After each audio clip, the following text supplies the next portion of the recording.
Hey, you. There you go. 4 weeks on the dot. You are nothing if not a creature of habit, are you? Coming in. Have a seat. Let me get you set up. You know, you don't have to keep booking appointments. I could do this when we're on a date. Just, well, you could come see me like a normal boyfriend without making an appointment. Uh, fair. The haircut makes for a good cover story for daytime visits, I will give you that. And you do actually need a haircut. So, let's see what we've got here. I know, I know. Trim edges, no product. I'm not gonna forget now that we're dating, am I? Sarah says hi, by the way. She also said to say thank you for proving her right. She loves it when people do that. I, on the other hand, am not going to hear the end of it out of her for a very long time, so I mean, worth it, but still.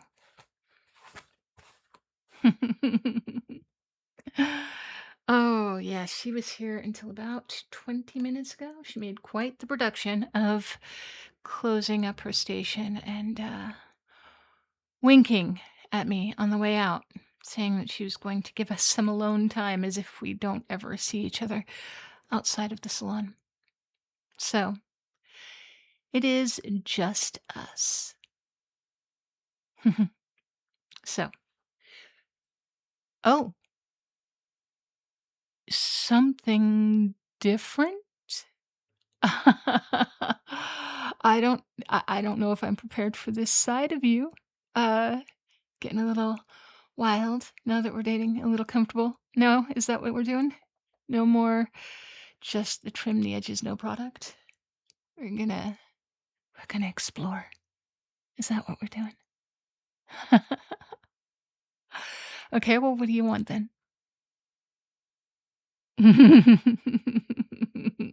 You should never say whatever you want to me. You should never say that to me. You have no idea how dangerous that could be. It, I could give you bangs. You basically wrote me about a blank check. I no, I'm not gonna give you bangs. But I like that you would trust me with that. Mm, okay, let's get you wet down here. Uh, yeah, double entendres. Let's see here. Oh, what's going on? You've got a question. You always get that look when you've got a question. I love the smell of this stuff. Um, oh, so like all about it? You want to know all about it. Like all of it. All of it. Ah.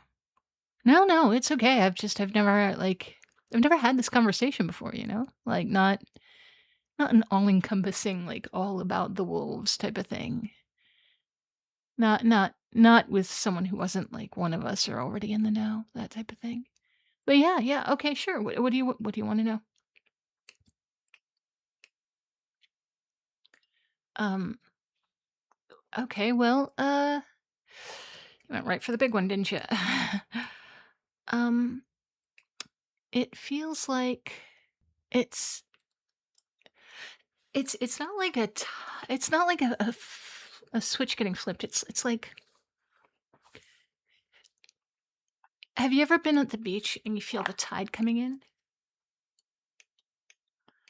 And you can kinda just feel the shift in the current, that type of thing. You feel it either pulling you out or pushing you in or something like that, you know? It's a little like that, and it gets stronger and stronger the closer that you get to the full moon. Um, It's it's inside you that it's like a pull. Your bones ache, right? You start to get that like growing pains type of thing, and your muscles feel kind of wrong, like they're not quite right for the body that they're in. And that is a little true. Before the shift starts, you get a little bit of a shift going on beforehand. You it's not comfortable. I will tell you that much. It is not comfortable. I always hear people say that like the first time was their hardest. It was the roughest, and I don't necessarily think that was the case for me. I mean, it wasn't it wasn't that bad, but it was scary because you don't know if it's going to be that painful, you know? You don't know how bad it's going to be. So it was scary, but it wasn't that bad. So maybe it was because I expected it to be so much worse. Again, not comfortable, not fun. It is kind of painful, but I expected it to be so, so bad that anything less than deeply traumatic was gonna be a breeze by comparison. So, I stayed locked in my apartment, trying to keep quiet, and, I also felt like there was just not enough room. I really needed more space, kept pacing, and, yeah. It's better now. It does go faster now, kind of more like a grunt and growl, and that's, me headed out to the woods where I've got some space to run and, yeah, indulge that for a while. It's nice. I do remember everything. Not every like, so there's this thing, like, apparently newer generations, have better connections to their humanity while they're changed, while they're shifted. Older bloodlines, really, really strong ones, they have more control and they can shift whenever they want. Some can resist the shift entirely. But when they do, they also kind of lose themselves in the shift. And the further back you go in the bloodline, the more undiluted the bloodline, the more powerful they are, but also the more, or rather, the less them they are. Or maybe just the less human they are when they shift during it. I don't know. My bloodline is a little diluted, so yeah, it's they I still feel the pull. I still feel the moon, whether I like it or not. I'm always gonna feel it. Uh, but I do remember everything. I remember every hunt, every sound, every scent, everything I do. Okay, tilt your head for me. There you go. Right there. Okay.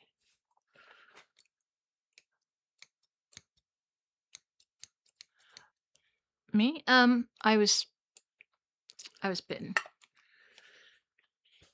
Yeah, well, no, that's not the only way it happens. You can be born with it. Some people get it passed down from their parents, and the strength of the bloodline determines like how much it affects you. So, some kids who are born to a wolf and a human won't show any signs at all, or they'll show no visible signs of being affected. Others are almost as affected as the parent who actually carried the lycanthropy.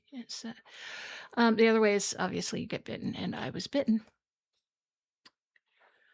Um, it was an ex. We lived together. He hid what he was for a long time, and like the mood swings around the full moon, and the overnight trips he would take once a month.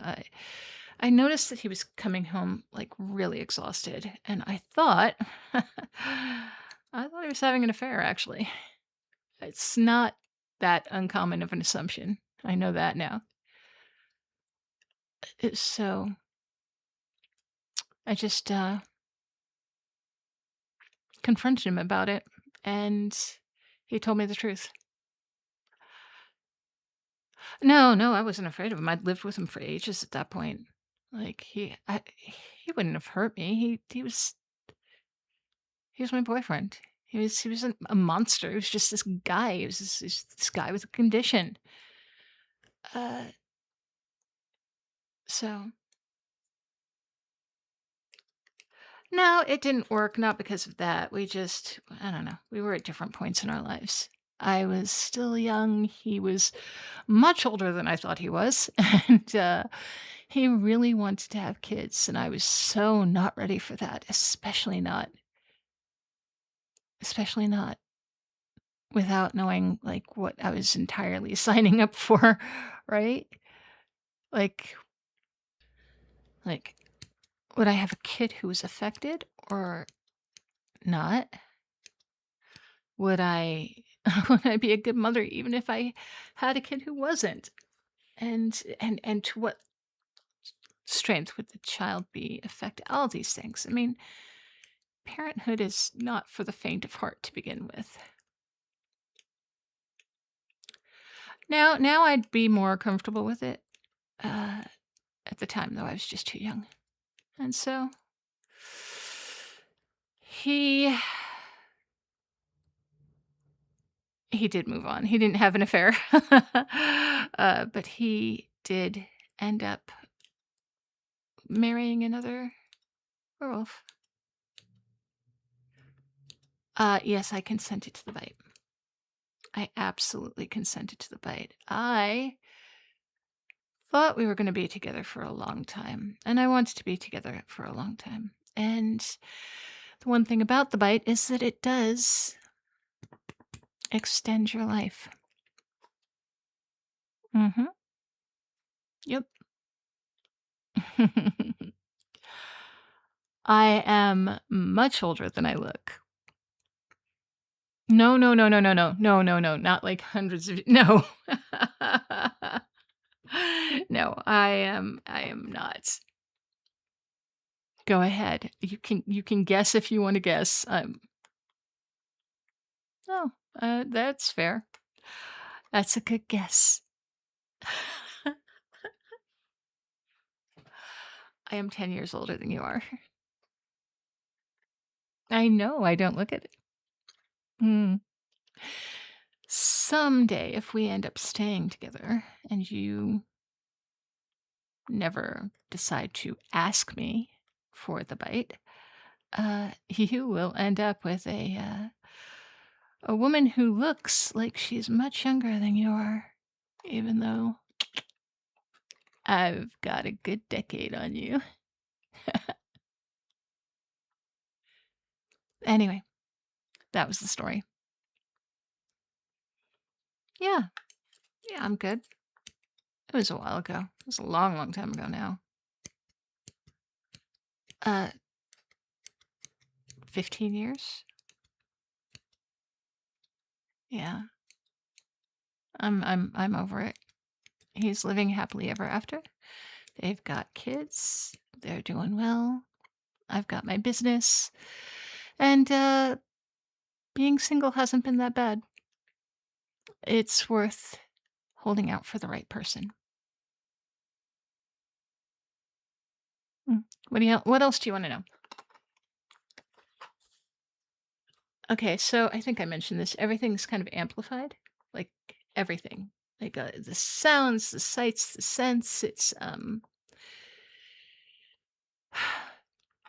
like everything is turned up to 11, just permanently. There's no mute button. Sometimes it's a little overwhelming. I have to do a lot of filtering, constantly trying to filter, trying to zoom in on what it is you want to focus on. So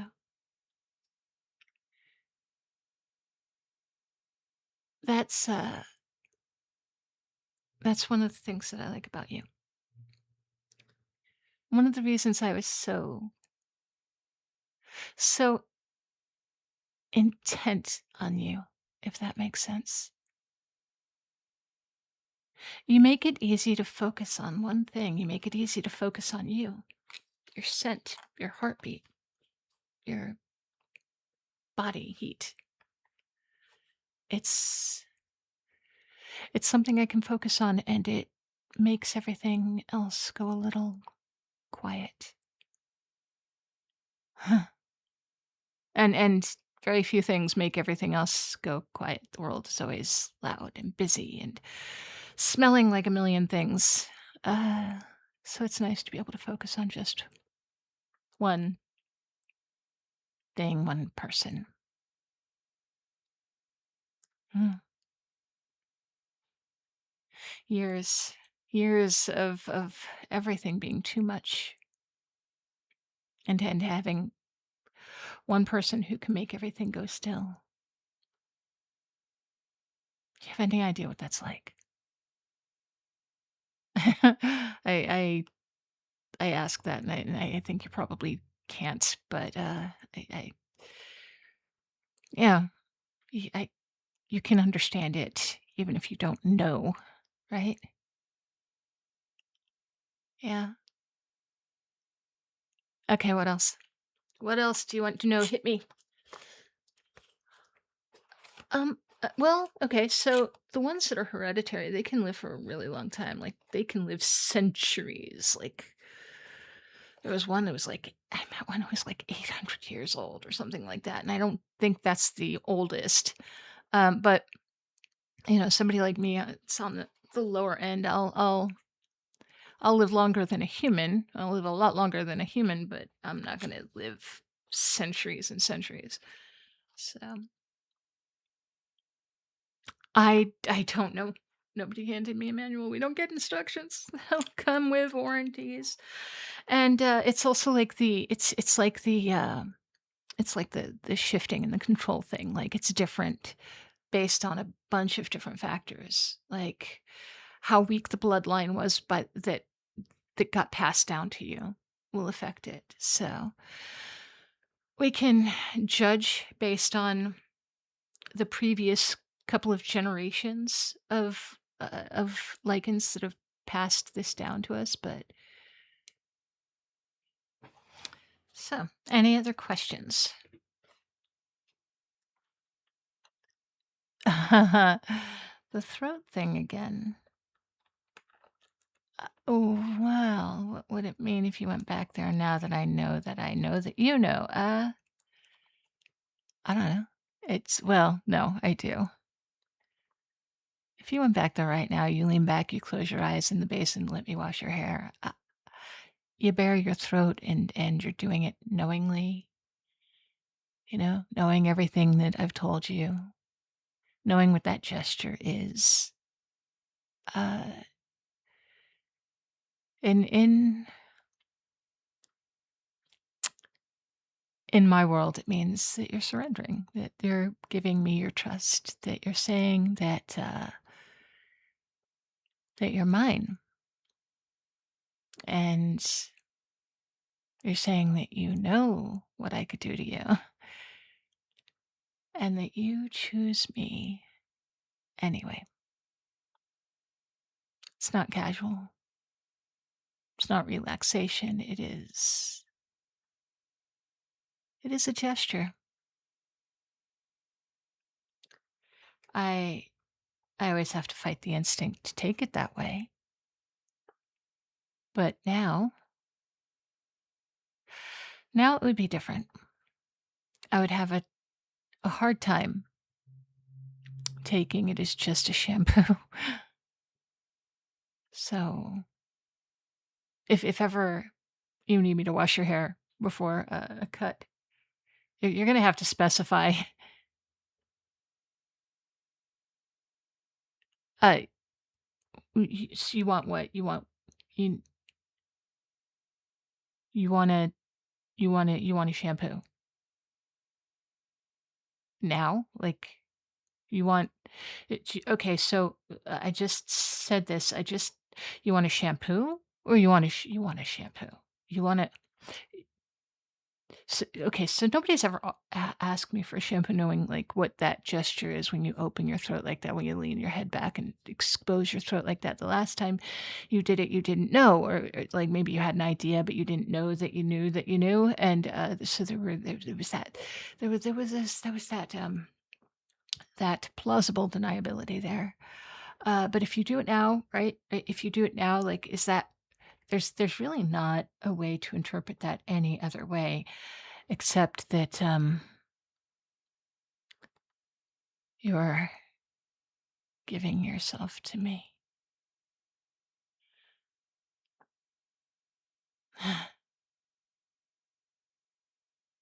Yeah, yeah, I do. I do want to. I can see your pulse right there under your jawline. It is not even. That's not even fast. You're not even afraid. That's Hmm.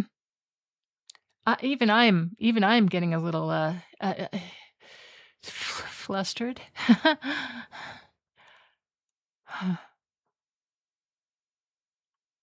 So let's let's go then. Let's go get you. Let's go get you washed up and uh and let's go see where this takes us.